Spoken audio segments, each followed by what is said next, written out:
Olá pessoas, tudo bem? Aqui é a Rosi do canal Aqui Tem Fé, Café e Cafuné. Olha que fermento maravilhoso esse levain. Eu levei um tempo, gente, para conseguir conquistar um fermento que crescesse nessa forma. Até então, faz 5 meses que eu estou cultivando o levain do zero. Ele levou mais ou menos em torno de 2 meses e meio, crescendo apenas até a metade do pote, né? Então, hoje ele aconteceu de triplicar ali, não só de dobrar. E aí eu resolvi fazer um pãozinho. Eu tenho feito algumas experiências e tô gravando por enquanto aqui de qualquer jeito. A Lira tá chorando ali na beiradinha da porta. Quietinha, Lira. Eu tô gravando, meu amor. E eu fiz várias receitas com bem pouquinha farinha para poder testar e ver o que dá certo com a farinha que eu tenho, com o forno que eu tenho. Senão a gente começa a jogar muita coisa fora, né? Todo esse processo de pães, de fermentação, da própria kombucha, né? Me mostrou que é tudo muito instável. Depende da temperatura, no caso aqui, da temperatura do forno, do tipo da farinha, lá da kombucha depende também da temperatura ambiente, a farinha que a fermentação do pão também depende da temperatura do ambiente. Então eu fui testando várias receitas e cheguei numa receita ontem à tarde, eu fiz só com 100 gramas, né? Eu fiz 3 receitas só com 100 gramas, para ver o que crescia, o que provocava alvéolos, qual que era a receita mais promissora.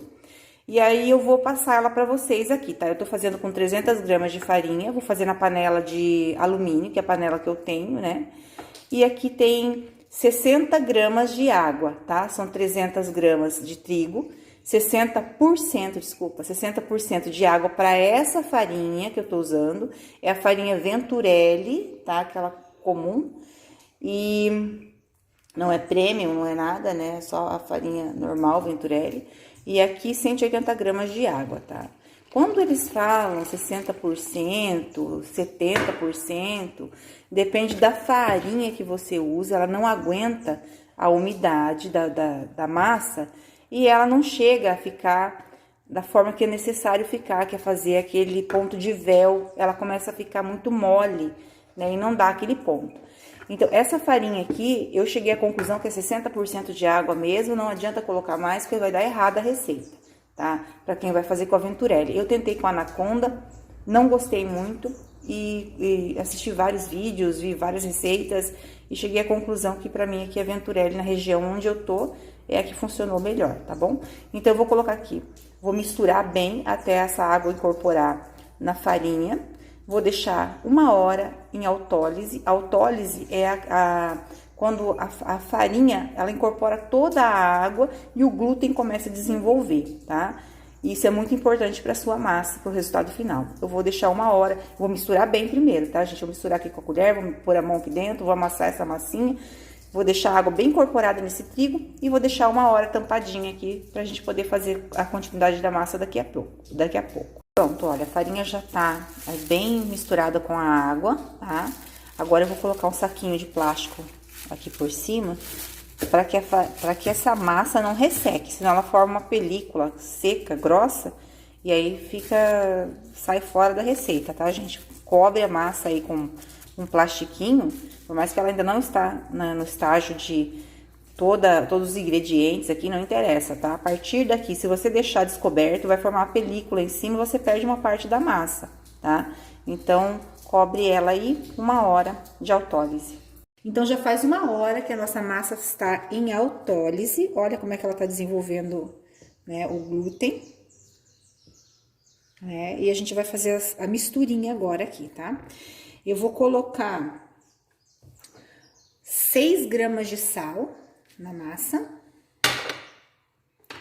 Vou colocar 3 pitadinhas de fermento. 1, 2, 3 de fermento biológico seco, tá? Deixa eu lavar minha mão aqui, eu coloquei na mão, né? 3 pitadinhas só, tá bem de levezinho. Essa é uma das receitas que eu peguei, a que mais deu certo. Só que o meu fermento não tava o fermentão, né? Poderoso. Vamos ver se ele vai dar diferença aí. E aqui tem 90 gramas de levain. aquele que cresceu bastante, né? Ele triplicou o tamanho dessa vez, o que não tinha acontecido ainda, né? Tô bem animada para essa massa aqui, vamos ver o que vai acontecer. Porque na outra experiência que eu fiz lá, não teve autólise, né? A gente fez aquela receita que eu coloquei no canal aí, que era a primeira experiência, era uma receita que não tinha autólise e que também não ia esse fermento biológico seco. Então, vamos misturar tudo. E aí, eu já volto mostrando pra vocês. Tem que agregar bem tudo aqui na massa. E a gente deixa daí mais 30... Depois de misturar bem, agregar tudo na massa, 30 minutos de descanso, tá bom? Eu vou amassar aqui, porque senão não vou conseguir ficar com o dedo sujo e não ir ali lavar na pia da cozinha. Olha, gente, eu me queimei no forno ontem. Aqui já tá feita a minha mistura, né? Só misturei com as mãos mesmo, até agregar todos os ingredientes. A massa foi bem rapidinho, ali uns 3, 4 minutinhos apenas, né? E agora eu coloco de novo o plástico aqui. E vou cobrir com um pano de prato e vamos aguardar 30 minutos, para daí fazer a primeira dobra. Já se passou 30 minutos e agora eu vou fazer as dobras, tá? Eu tô com um pouco de água aqui nessa caneca, tá? Eu vou molhar a ponta dos meus dedos nela para não grudar na massa e vou fazer as dobras, tá? Então, eu vou colocar aqui posicionado pra vocês verem bem certinho como é que eu faço. Deixa eu tirar esse plástico daqui. Então, vamos para a primeira dobra. A gente estica a massa bem esticadinha e coloca ela quase no final aqui. Vira a tigela aí, ou bol, né? E faz mais uma giradinha. Pega bem na ponta da massa, estica e dobra. Bem na ponta, deixa eu desgrudar ela um pouquinho aqui. Bem na ponta da massa, estica e dobra. Bem na ponta da massa, estica e dobra. Ela forma tipo uma trouxinha, assim, um quadradinho, né? Aí você pega de volta nas pontinhas, ó. E dobra. Aí, a cada dobra que a gente vai fazendo, a massa vai ficando mais elástica e mais lisinha, tá? Já ficou um pouco mais lisa do que no início. Aí, eu vou virar essa massa ao contrário, aqui dentro mesmo. E vou deixar ela descansar aqui por mais 30 minutos para fazer a segunda dobra dela, tá? Vamos lá. Vou colocar aqui o plástico e vou colocar um guardanapo de pano em cima. Vou empurrar pra lá. Já se passaram mais 30 minutos, tá? Eu resolvi tirar o plástico porque o plástico começou a grudar, tá?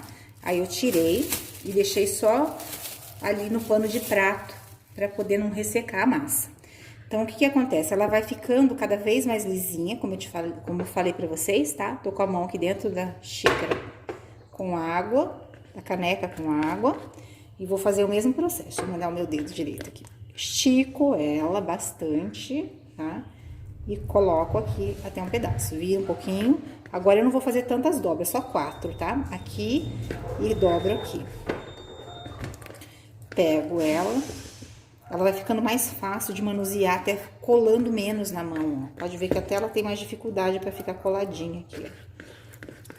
Deixa eu pegar bem por baixo, para virar bem ela. Estico bem e passo para esse lado. Se quiser pegar as orelhinhas e empurrar aqui também, ó, pode, tá? Essas pontinhas. Opa, tô desgrudando. Aí, pego e viro a massa de novo.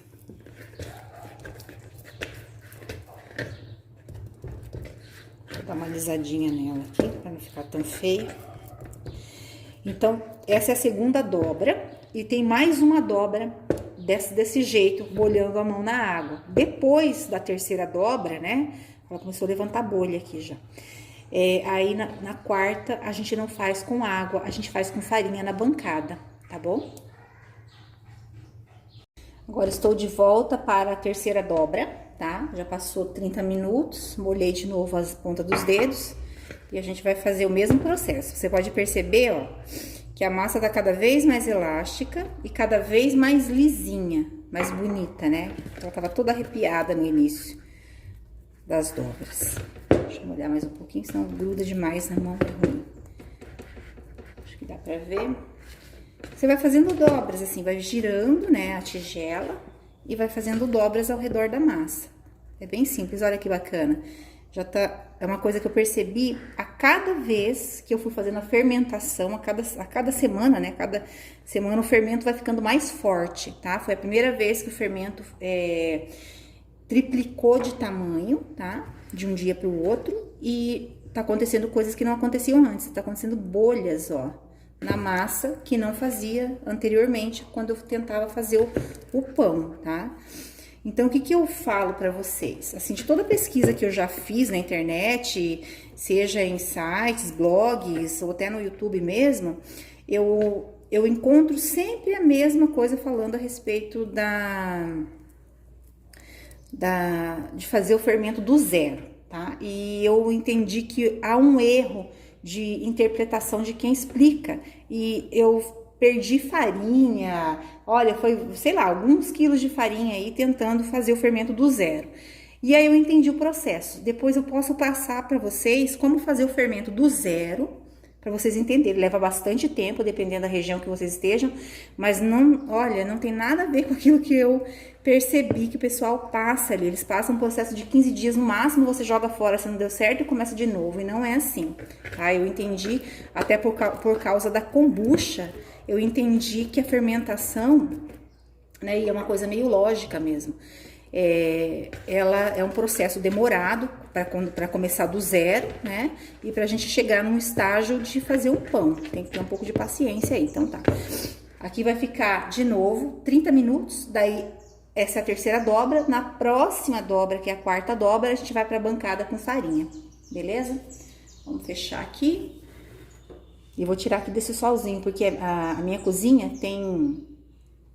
ela tem um pé direito bem alto e daí vem, dependendo do dia, vem um sol aqui, já é meio-dia, né? Então ele tá bem em cima da minha cozinha. Eu vou colocar aqui, sair dessa bancada e vou colocar em outro espaço aqui para não pegar sol em cima da massa.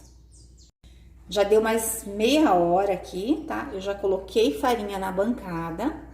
O que que eu vou fazer agora? Eu vou pegar com a ponta dos meus dedos aqui, eu vou jogar um pouquinho de farinha sobre a massa, tá? E vou desgrudar ela do fundo da tigela e vou passar ela aqui pra bancada, tá bom? Deixa eu tirar aqui mais um pouquinho, só um pouquinho. Opa, deu. Tá, passei a massa pra cá, né? Eu vou fazer a mesma coisa, eu vou molhar agora, em vez de molhar a ponta dos dedos com água, eu vou passar farinha na ponta dos meus dedos e vou fazer a mesma coisa. Dá uma seguradinha aqui, dou uma esticadinha na massa, não sei se dá pra ver aí direito, porque aqui agora tem luz e sombra, né, porque tá pegando sol aqui, tem uma clarabóia na minha cozinha, e aí ela pega esse sol bem aqui. Virei, ó, puxa, e faz tipo como se fosse uma dobra igual de fralda de criança, sabe? Agora a orelhinha aqui. Eles chamam isso aqui de pré-modelagem, tá? Só para vocês, se vocês forem pegar outra receita em outro canal ou em algum blog, né? Vocês ficarem sabendo. Então, isso aqui é a pré-modelagem. Dobrei. E agora eu vou virar ao contrário, tá? Eu vou fechar aqui um pouquinho, tá? Vai ficar bem fechadinha. Fechei. Pra não abrir, né? Aí vira ao contrário. E vou boleando. Aí, o que que acontece? Aqui embaixo da massa, você coloca ela bem no centro da mão, tá? É como se fosse enrolar uma coxinha. Só que você não vai fazer o biquinho da coxinha, você só vai dar uma fechadinha nela, tá? Coloca ela em cima da bancada de volta aqui. Isso. E vai deixar ela aqui mais... Eu vou colocar ela um pouquinho na sombra aqui. Vou jogar um pouquinho de farinha bem de leve aqui em cima, tá? E eu vou colocar ela mais aqui na sombra, no cantinho. E vou colocar a mesma tigela que eu usei para poder cobrir ela por mais ou menos meia hora aí, tá? Para depois a gente fazer a modelagem final. Vamos para a última dobra, não, essa aqui é a última modelagem, tá? Vou virar ela ao contrário, tirei com a espátula ali para poder ficar fácil, tá?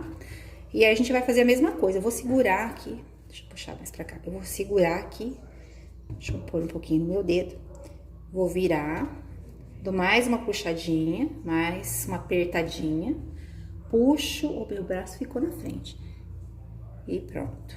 Viro ela um pouquinho, puxo, encontro aqui, pego essa partezinha aqui, puxo, empurro até o centro. Deixa eu virar pra cá que fica mais fácil. Pego essa outra orelhinha e venho pra cá. Aí eu vou prendendo, ó. Prendendo.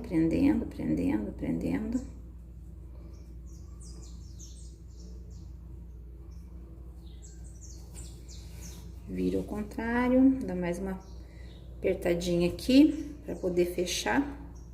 Como se fosse uma costurinha, tá?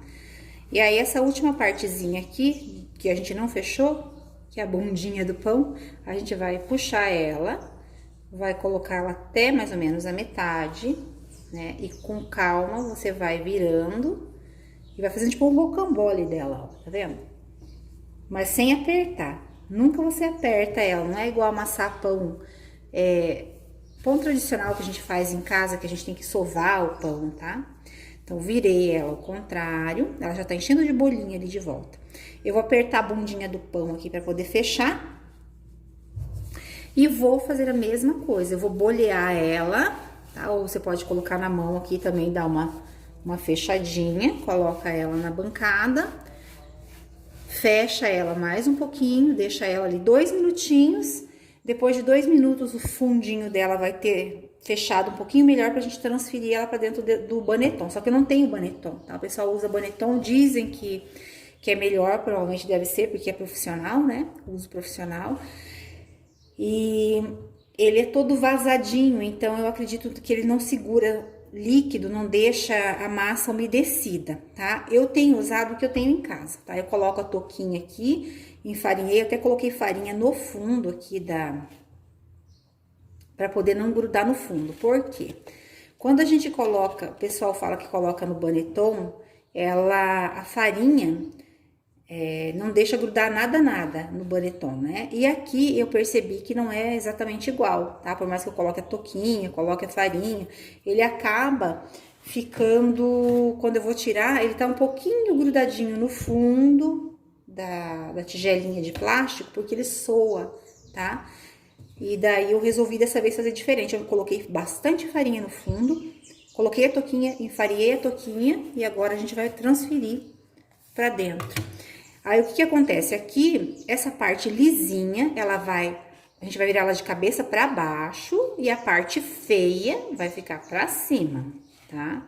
Porque quando a gente desvirar essa massinha, quando a gente desvirar essa massinha na hora de assar, a parte bonita vai ficar pra cima, tá bom? Então, vamos lá. Eu vou deixar ali mais ou menos, acho que uns 15, 20 minutinhos descansando a massa aqui, tá? Uns 15, 20 minutinhos na temperatura ambiente, eu vou cobrir ele com um pano de prato. Depois eu vou vestir ele com uma sacolinha plástica e vai pra geladeira, vai ficar 12 horas lá dentro, tá bom? Mais ou menos em torno de 12 horas, tá? Eu tenho que contar aqui pra ver que hora. Agora é meio-dia, tá? A gente vai ver até lá umas 10h30 da noite se ele cresceu um pouco, tá? A minha expectativa é que ele chegue até a metade da tigela, suba pelo menos um dedo ou 2 dedos aqui pra eu poder pensar em assar, tá? Como 12 horas vai dar meia-noite, eu acredito que eu só vou assar ele amanhã de manhã, tá bom? Eu fiz umas experiências também com massa de pizza e foi 48 horas para poder crescer, ficou maravilhosa. Eu vou passar depois para vocês a receita também, mas foi 48 horas dentro da geladeira para poder crescer, tá bom? Eu fiz com biga, tá? Deu um resultado muito bom. Então tá bom, eu vou fechar esse daqui, deixar uns 20 minutinhos aqui descansando, temperatura ambiente, e depois 12 horas ou mais na geladeira. Eu acredito que mais, porque eu só vou assar amanhã cedo. Olá, então olha só, ficou dentro da geladeira 18 horas e 1 hora fora da geladeira, tá? Aí o que que acontece? Cresce ou não cresce, cresce mais ou cresce menos, quanto tempo fica? Tudo depende da região onde você mora e a temperatura da tua região e também a temperatura da sua geladeira, tá? Eu tentei dar uma controlada ali na temperatura da geladeira para não ficar muito alta, né? Muito baixa, desculpa, mas eu não tenho um termômetro para colocar ali dentro e saber quantos graus tem a geladeira, tá? Porque aqui é uma cozinha normal, não é uma cozinha industrial, então eu tenho ferramentas que eu não tenho ali, pode ser que futuramente eu compre. Bom, enfim, eu coloquei um pouco mais de farinha aqui para poder virar o pão aqui na folha de papel, né? Papel manteiga, untado com óleo e farinhado. Já passei farinha nele, né? E agora eu vou virar o papel aqui para poder facilitar. Aí viro aqui, já desgrudou, né? Opa, vamos tirar. Ó, ficou bem melhorzinho do que as outras massas, não desmanchou, tá com uma cara bem legal. Acho que dessa vez eu acertei. Vamos para outra parte.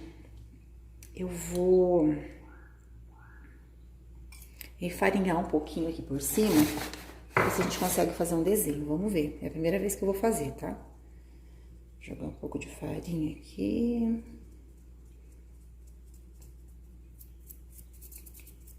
Daí molha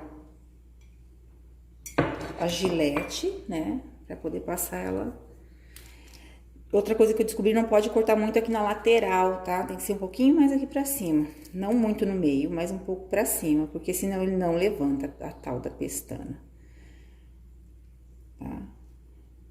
Tá mais fácil de cortar a pestana, coisa que não acontecia das outras vezes, né?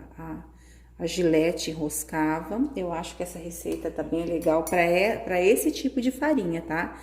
Que é a farinha Venturelli que eu usei. Eu não usei uma farinha especial, assim, para fazer pão, né? Mas ela ficou bem legal, tá cortando a pestana melhor do que das outras vezes, porque das outras vezes enroscou muito para cortar, tá? Então tá aí, o corte já tá feito, vamos pra panela. É jogo rápido, tá, gente? Abriu a panela, já tirou do forno, abriu a panela, já se prepara para colocar o pão dentro, né? Já vou abrir aqui. Essa panelinha eu deixei só para fazer isso, é uma panela de alumínio fundido.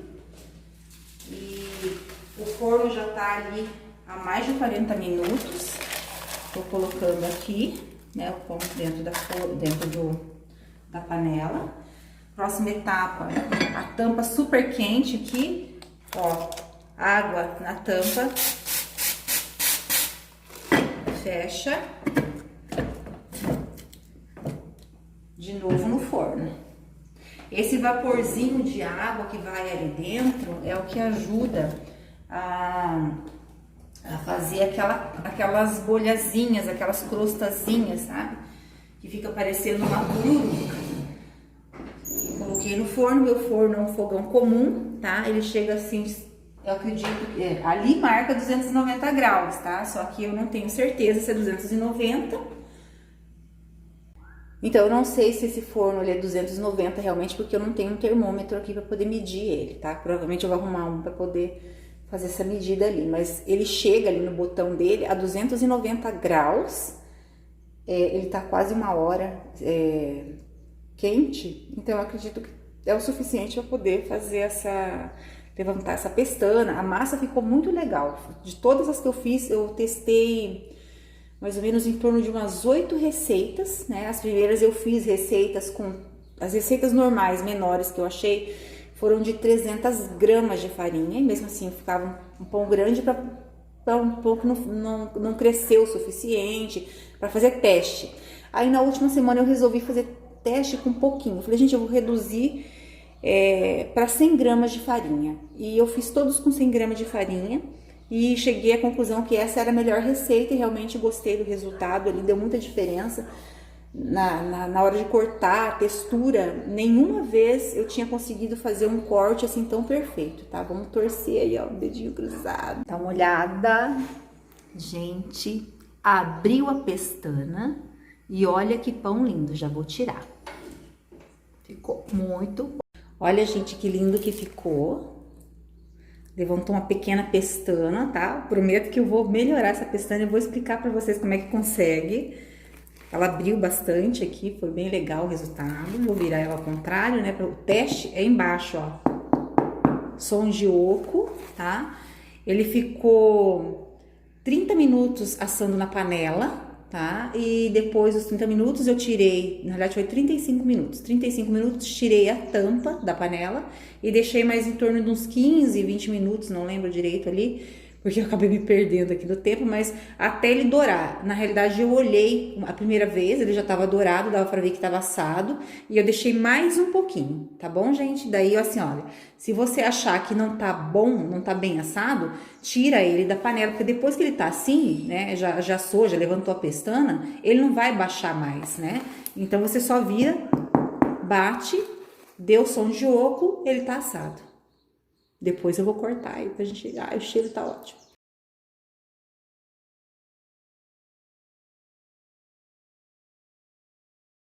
Então, vamos lá para o teste, gente. Olha só. A casca. Bem crocante. A casca tá... Parece que tá grossa, mas não tá. É bem fininha e bem crocante. Vamos fazer essa experiência agora aqui. Vamos cortar. Vou cortar ali no meio pra ver como é que ficou os alvéolos.